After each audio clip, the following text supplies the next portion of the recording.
ఆహారంలో పీచు పదార్థం తీసుకోవడం ద్వారా చాలా బెనిఫిట్స్ ఉంటాయి.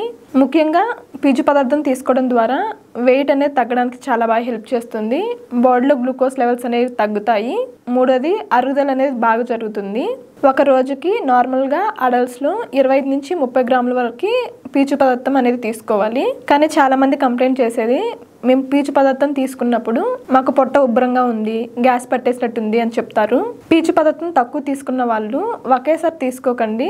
పీచు పదార్థం తక్కువగా తీసుకుంటూ పెంచుకోవాలి అనుకునే వాళ్ళు ఒకేసారి ఎక్కువగా తీసుకోకండి. ఇప్పుడు 25 నుంచి 30 గ్రాములు ఒక రోజుకి తీసుకోవాలి అన్నప్పుడు ఒకేసారి మీరు 25 నుంచి 30 గ్రాములు తీసుకోవడం ద్వారా మీకు ఇలాంటి ఇబ్బందులు అనేటివి ఎదుర్కోవాల్సి వస్తుంది. అలా కాకుండా మీరు ఫస్ట్ కొంచెం కొంచెం పెంచుకుంటూ రండి. కొన్ని రోజుల వరకు 15 నుంచి 20 గ్రాములు మాత్రం తీసుకునేదానికి ప్రయత్నం చేసుకోండి. మెల్లమెల్లగా ఇంక్రీజ్ చేసుకోండి. ఇలా చేయడం ద్వారా మీకు ఇటువంటి పొట్టు ఉబ్బరము, గ్యాస్ పట్టేసినట్టు ఉండడము ఇలాంటి సమస్యలు అనేది ఎదుర్కోకుండా ఉంటారు.